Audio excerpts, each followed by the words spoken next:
There you are. Good morning to you.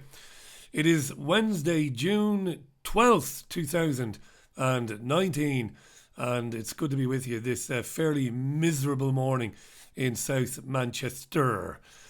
Yeah, this is where I take a look at the front pages of the papers here in the UK. If it's your first time tuning into this, we'll have a look at the front pages of the broadsheets and some of the tabloids and one or two of the stories inside which caught my attention this morning. And it is a live stream and super chat is enabled. So if you'd like to say something about some of the stories, I'll pick up the phone in a minute and I'll read out some of your comments as they're coming in. How about that? Hey. Alrighty. And it should sound better this morning because I partook of a new microphone, which you can see the top of there. I don't really have to lean into it. I'm leaning forward so that I can manipulate my keyboard, but the sound should be vastly superior now to recent days on YouTube anyway. Of course, the radio show is a different thing entirely, but this has just been me using a laptop microphone and a laptop camera, which I'm using now, the laptop camera anyway, but the sound should be better. All right. So, I'm going to jump straight in because my intention of keeping this below or around the 30-minute mark hasn't really succeeded. And I've got engineers coming this morning to try and sort out the internet problems that I've been having as well. But I think the stream is holding well. The upload bandwidth is doing okay. And I didn't have any problems on the radio show last night. Let's start off this AM with the Daily Mail. All right. Couple of stories on the front page of the Mail. The TV licenses for over 75s, which was scrapped. And there's been a petition launched and nearly 250,000 people have signed it to complain about the BBC removing any exemption for over 75s. They haven't removed any exemption. Previously, when you turned 75, you were no longer compelled to pay for a television licence in the UK. I don't know what the threshold is in Ireland, but here it's 75. But the BBC have scrapped that and will take each 75-year-old on a case-by-case basis. So this is not good. And because I've covered it extensively, I won't dwell on it. It isn't good.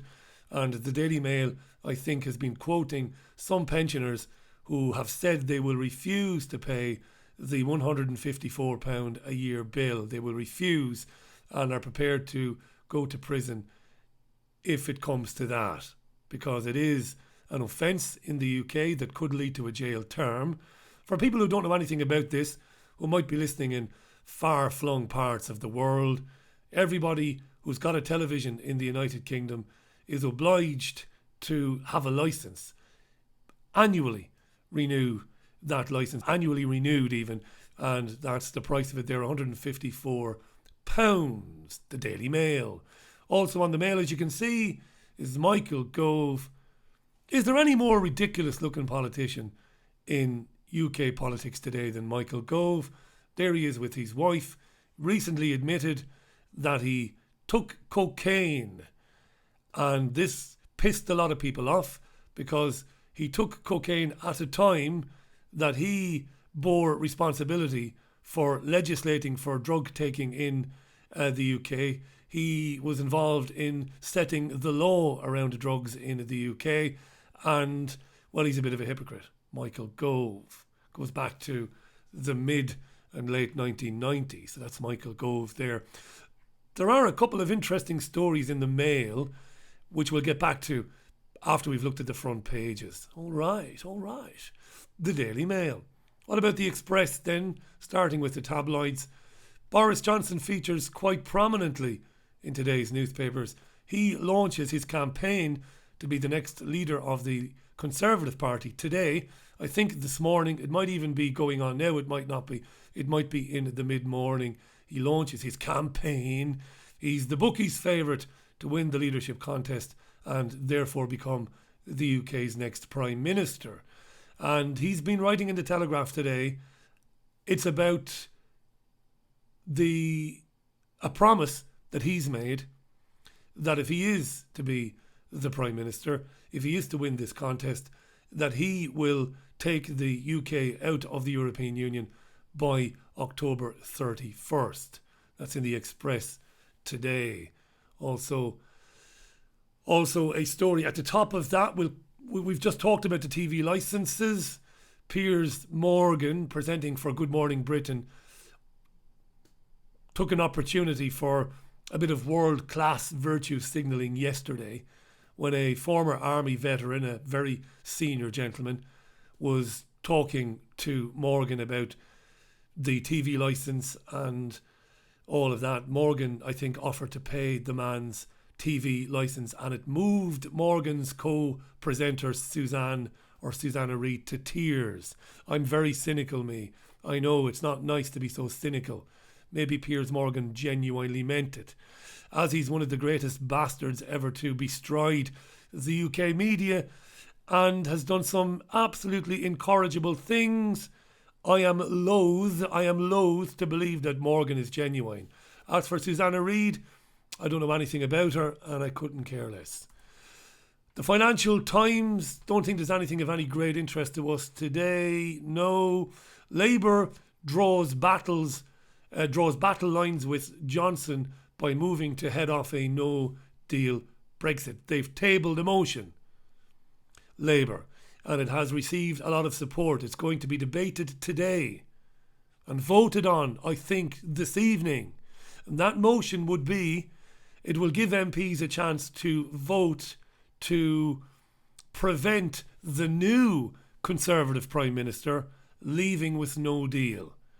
So as the Conservative Party and its membership are preparing to anoint a new leader and a new Prime Minister, Labour is moving to try and prevent the new Prime Minister leaving with no deal on October 31st. I'm sure this is going to come up in the monologue on the programme this afternoon. I'll tell you more about today's programme a bit later on.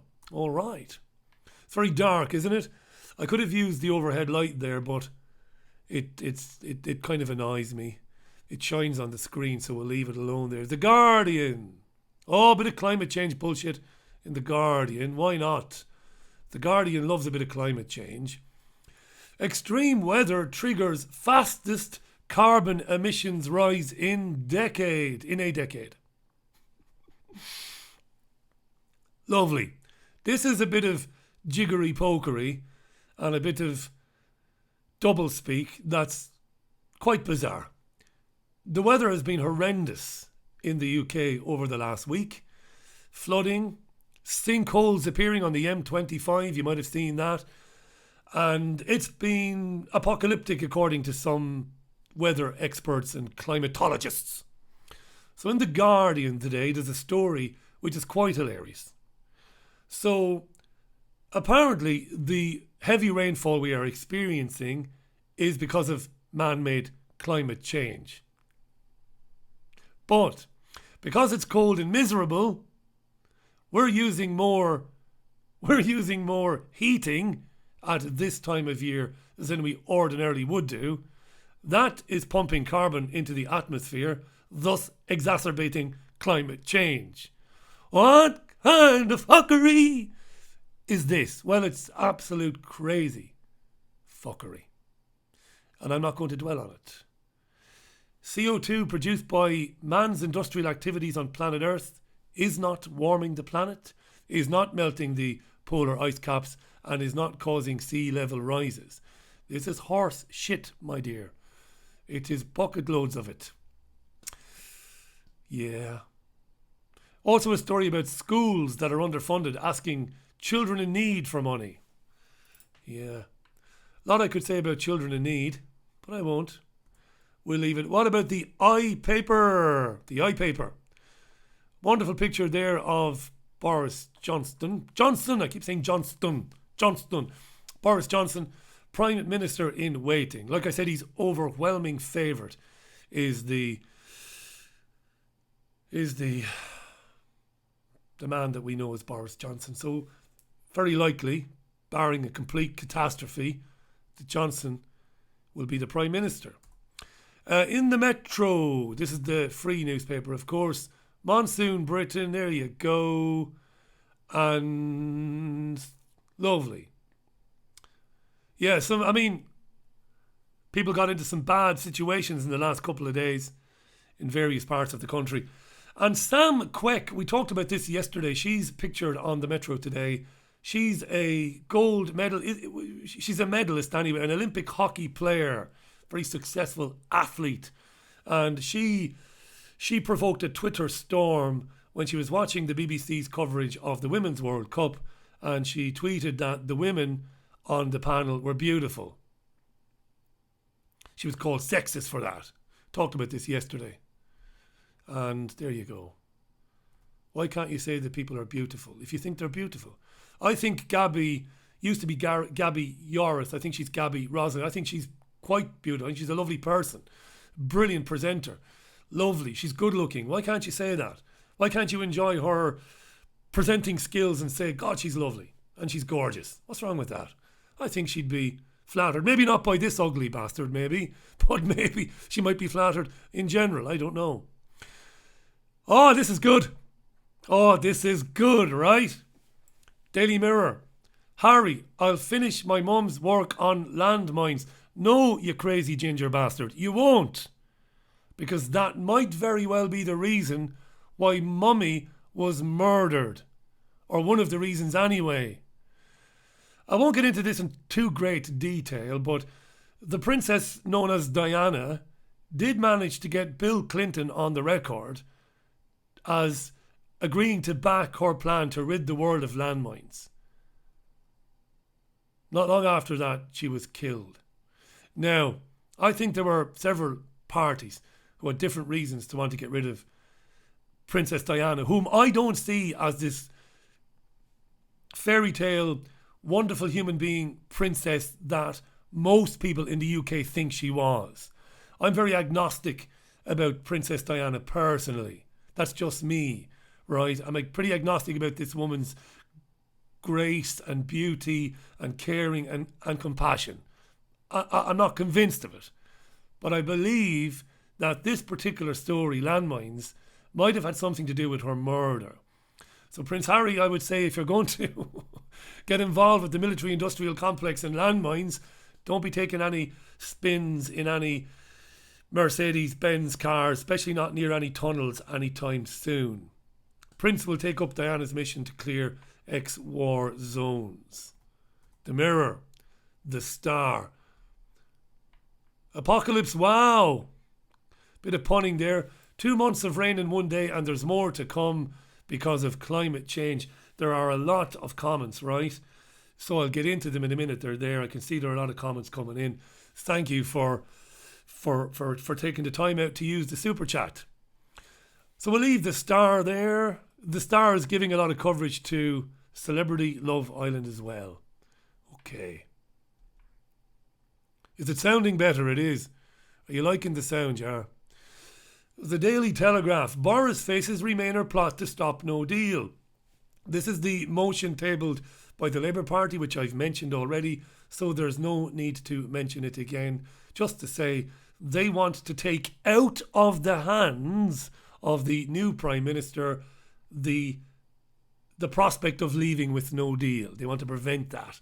They want to get MPs to vote against that. It's in the Telegraph today. There are one or two more interesting things inside the Telegraph as well. What about the Times then? Before you and I have a chat and we look at your comments. Well, we'll come back to this in a minute. This is Van Moor here, and this guy on the front page of the Times. Shamed Oxfam given 3 weeks to reform. So I'll leave that on screen for a minute because we'll talk about it in a second. And right now, I'll read some of your messages. And thanks for sending them in. My pal Cocabelle was first in. How you doing, Cocabelle? How you doing, Patricia Actis? And to Spurs 1. And to Jew Smeller. And to Foreskin. Love that. To Sean Mack. To Dick Scratcher. Lovely. No chance of monetizing this video. To Eloise Mack, how you doing? Eloise. To 262 Milliam. To Julie Johnson even. I've got a problem saying Johnson for some reason. Hi to Alex Dunn. To Jimmy Griff. To John and Sarah, good morning. Kelly Reid. To Gail. To Andrew Bell. To Julie. To M. Richardson. To Ian Hilpus. To Dean Thornby.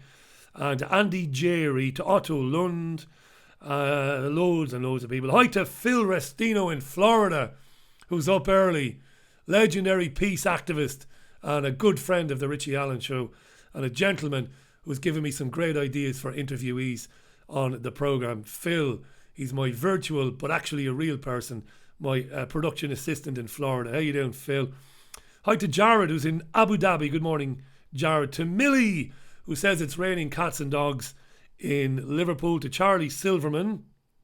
To oh, there's loads of them coming in here. To Sean Hinchcliffe, how you doing, Sean? The BBC refused to debate the TV licence with Piers Morgan this morning. No surprises there, Sean, that the BBC don't want to do it.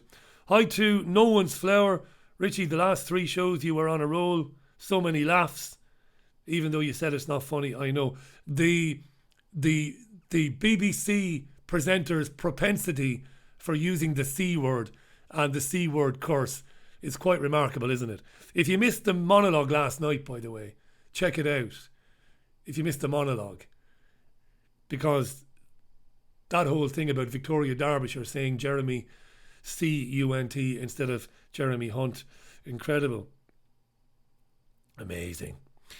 Hi to Stuart Batty. Hi to Mick. And hi to Ethic Boxing. And thank you so much, my friend, for your generous donation to the programme. I really appreciate that. And he wants me to say, I've got to say it now, I suppose. We won it 6 times. You'll never walk alone. You dastardly.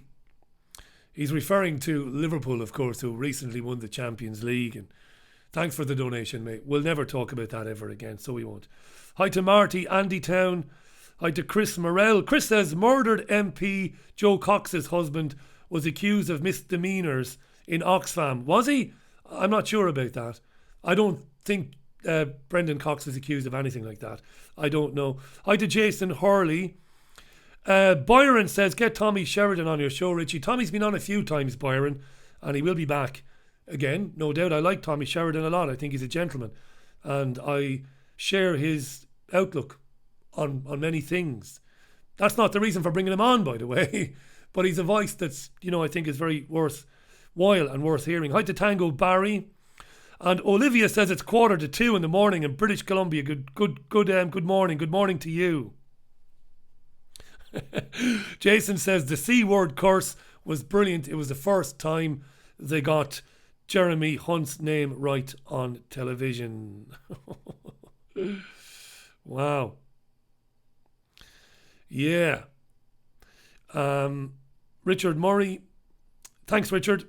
Geraldine Mitchell. BBC equals boy buggering club. I hear you, Geraldine. It's probably a bit unfair, that. Some good people working at the BBC as well. Hi to Paul Burchell. Good morning, Paul. Paul spoke on the radio show. Paul's former partner spoke on my radio show a few years ago. She was a remarkable lady, wasn't she, Paul? Thanks, mate, for dropping in this morning. Hi to Andrew. How you doing, Andrew? To Mark Rogers. First time to your show. Pretty good, says Mark. Mark, this is not my show. This is the worst live stream in history. My God. This is not the Richie Allen Show. The Richie Allen Show is a radio show with first class production values. It is a real and professional radio show. This is not professional at all. But thanks, Mark. This is crap. Hi to Glenn Evans. Hi, Glenn. Nice to meet you too, says Glenn. And hi to everybody else who's sending messages today. Right. Let's look at one or two of the stories inside the papers. Let's do it. This is really interesting. It's in The Guardian. Doctored video of sinister Mark Zuckerberg puts Facebook to the test. This is technology that you know about, I don't think it's news to you, that enables the user of the technology to manipulate anybody, whether famous or not famous, and make it appear as though they are saying something. It is amazing technology. It is impossible to tell the difference. So somebody could take my image, could take a photograph of me and maybe take some old live streams of mine, for example, and make it look like I am saying the most heinous stuff. And it's very interesting. Who would use something like that? Well, the people who can use this technology doctored up Zuckerberg and made him look like a James Bond villain, bragging about how wonderful it is that he's got everybody's data and that he's got everybody locked into Facebook. Okay? There's a bit of truth in that, by the way. He didn't say any of this, Zuckerberg, but they made it look like he did. And The Guardian, and it's Luke O'Neill writing in The Guardian today, it's a good piece, and you can read it online. Luke makes the excellent point that this technology is going to be the next tool in the disinformation battle. And it is fairly scary. And I wonder, as we go down the path of totalitarianism more and more and more and more, will independent voices, and I don't mean me, it's never about me, you know, you'll never hear me like the truthers claim that I'm being attacked or they're coming after me. They're not. I never say that. But you know, people who are out there researching stuff, the real people, they're the real people. I'm just the guy who gives them an interview. So maybe in the future, the real researchers and academics who are doing good work will be destroyed by this technology maybe, and technology like it. Because remember, dear viewer, if they're telling us today that they've got this technology that can manipulate somebody's voice and make it look like they are saying things, video, I mean, they've always been able to do it with sound, but now they can do it with your whole image and make you look, move you around, make you look like you're doing it. So if they're telling us they've got this, well, they probably have a lot worse besides, right? Right? I would have said right. Very important story. David Icke coined the term the Hunger Games Society. In The Guardian as well, Richard Partington, economics correspondent. More than 5 million people in Britain suffer low-paid, insecure work. I mean, that's more than 10% of the population, isn't it? It's a dreadful thing. And we know that some of the UK's food bank charities are saying that people in work are increasingly coming to food banks in order to feed themselves because their rent, their monthly rent is as much as or more than half of their after-tax income. People are in rent poverty all over the UK. Poverty is extreme in the UK at the moment. Nobody wants to admit this. Nobody wants to talk about it apart from the occasional article in The Guardian. And this is really interesting and very depressing. The Living Wage Foundation has published this information. And workers in Wales, the North East and West Midlands experience the highest rates of low-paid, insecure work in the country. More than 2 million parents and 1 million young adults lack adequate working hours and pay to make ends meet, with millions of workers facing cancelled shifts. This is the 0 hours contracts generation, of course, while a disproportionate amount of people from black and minority ethnic backgrounds are also affected. So this is a really important study. The Hunger Games Society. Researchers have been speaking to me for many years and have predicted this and have said this is deliberate. This is not the consequence of mismanagement or bad politics. This is a deliberate agenda, and I agree with it. And we're seeing the effects of it now. And that's a really important piece in The Guardian today. It's very rotten. The Telegraph is running a piece on Boris Johnson and this Remainer plot to thwart no deal. I won't get into it. I was going to, but I won't. I'll probably be talking about it a bit later on. It does have an interesting graphic though. It expects that a Comres poll says that a Boris Johnson again, what is it? Boris Johnson, that a Johnson-led government would win a 140-seat majority for the Tories at the next general election, even though it would have support of just 1/3 of the public. Comres found that none of the other parties would be able to deliver enough votes for a clear majority. Don't know about that. That's interesting. My prediction would be a Corbyn-led coalition would be my prediction. Speaking of poverty, interesting in the Daily Mail, they're running a story about Boomerang kids. More and more young adults are coming back home because they are effing broke. University debt. Jobs that don't pay enough to cover the costs of living are forcing more and more young adults to come home. It's increased by 1/4 in 20 years. Again, this is the Hunger Games society. I, of course, am, well, I was until recently, of course, a member of Generation Rent for years and years and years, paying £1,000 a month rent, more than half of my income monthly after tax, drove us to the point of not being able to survive. And we had to take measures to deal with that. You know, and we're okay. We're going to be okay. We don't have any money. We're not wealthy, but we're going to be okay. But millions more like us are not okay. And many of them are going back to their parents who can't afford to keep them. So the Daily Mail is running a story saying, well, how much should you charge them? Jesus Christ, this is what we're coming to, I suppose. I know there are listeners, particularly my friend Cocabelle. I know, I see you, Cocabelle. You don't agree with any of this, but that's good. That's good. Joe Biden, former Vice President of the US, maybe the next President of the US. According to RT, he's vowed to cure cancer if he's elected US President. And he has a personal interest in cancer, Joe Biden, because he lost his son to glioblastoma about 4 or 5 years ago. The story is on RT. The quote is there: if I'm elected president, you're going to see the single most important thing that changes America. We're going to cure cancer, he said. Maybe he knows something that most people don't.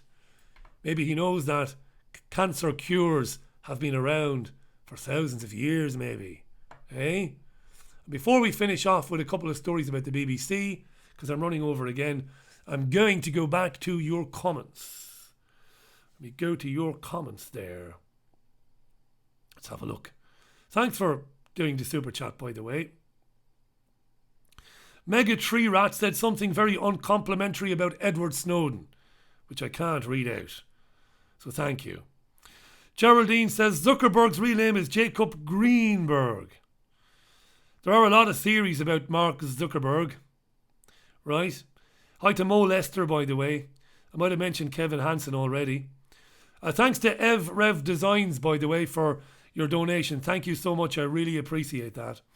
And to Phil Restino, who also found some of the monologues funny. You have to laugh sometimes. So it's difficult for me to read these. Hi to Debbie T. Not a fan of Fake Book either. Let me roll down there. I don't want to keep mentioning the same people over and over and over and over again. Brandon Carternati, how you doing, mate? Philip Hammond acknowledges it. Yeah. A couple of stories about the BBC before we finish. Ruth says Bristol has caravans all over with working people in them right now. Bristol does, because they can't afford rents. Landlords are not renewing tenancies in favour of more lucrative deals with councils. That's absolutely true, Ruth, and thanks for that. Glenn says, read the shops, it's the same everywhere. Loads of empty shops, and yet they still are building another complex nearby. Thanks for that, mate. Let's have a look. Got a great memory, Cocabelle. I know what you think, you hard-nosed conservative thinker. Nothing wrong with thinking conservatively. I don't mind that at all. Right, I'm going to leave the comments for there today. Let's look at the BBC climate change bollocks. they're committed to, the government is, cutting greenhouse gas emissions to nothing by 2050. Right. To tackle climate change, which climate's change, of course. We're still coming out of an ice age. And any warming or any slight rise in the mean temperature globally is to do with that, and it's to do with that great big flaming ball in the sky, the sun. It's got nothing to do with man-made emissions, nothing. This is the truth, right? It just hasn't anything to do with that. So they're saying we're going to commit to this zero emissions by 2050. Of course, this is going to have very, very profound, very severe consequences for ordinary men and women. And that's what this is really all about. Okay? Green groups are delighted. Friends of the Earth, Greenpeace and the usual suspects are thrilled to bits. Oh, this is wonderful. This is wonderful that we're going to cut emissions to zero by 2050. But it's actually impossible to do that. But they're going to do it anyway. And some of the ways they're going to do this is they're going to come to those of us that own diesel cars like me with my banger, my Renault Megane estate that's parked out front, which is a diesel car. But the emissions are very low from it. My road tax, my annual road tax is about £6 a year because my 2013 Renault Megane estate with 60,000 miles on it that I bought third hand after my Ford Focus estate was written off by a lunatic wearing a burqa last year. Told you that story, didn't I? Lunatic wearing the full dress, couldn't see to the left or to the right, drove onto a main road, smacked into me, nearly killed me. Yeah, rode off my lovely Ford Focus estate, the Richie mobile, destroyed it. So now I've got a Megane that has very, very little emissions. But they're going to tell me I can't have that, and they're going to get rid of diesel cars. They're going to get rid of petrol cars as well. They're going to tell us we can't have them. And eventually they're going to tell us we're not allowed to drive anymore, that we're going to have electric, automatic, self-driven cars that we're not allowed to drive. That's going to come in as well. They're going to tell us that we can't travel. They're going to say you've got a limit, an annual limit on how many times you can get on a plane. And they're going to tell us that we've got to moderate our diets as well. And part of this agenda is, of course, the 5G agenda, the Internet of Things agenda, where they'll be able to know exactly what you're doing inside your house. You can't use a hairdryer. You can't use a hair straightener. Of course, that doesn't affect big baldy bollockses like me. But all sorts of things they're going to introduce. They're going to completely transform the human experience and blame it on trying to reduce emissions. Alex Jones coined the term many years ago, prison planet. That's what it's going to be. A full spectrum lockdown of people on planet Earth based on this monumental bollocks of man-made climate change. It's not true. It's not happening. But human existence will be miserable when they give you the solution to something that isn't happening. It's going to make your life intolerable. Surveillance, you think you're being surveilled now. It'll be on a scale where you will think, well, back in 2019 it was actually okay. 10 years down the road. And anybody who dissents or anybody who fights back against it will be introduced to the notion of social crediting, currently happening in China right now. Talked about that as well. This is where it's all going. And it's like a express train with no brakes. How do you stop it? I have no idea, but it's all happening. And I'll continue to introduce people on my programs, my radio programs, academic men and women who are actually speaking up about this to try and raise awareness of it so that people can do something about it in their own communities. Do check out windowsontheworld.net and the terrific Mark Windows and Piers Corbin and Sandy Adams because they do really brilliant forensic work talking about how this agenda is being rolled out at a local level. Your local authority. Brilliant, the boy Windows. Check him out, windowsontheworld.net. He sometimes checks in here. So, how you doing, pal? Get you back on the programme real soon. So, that's it for me.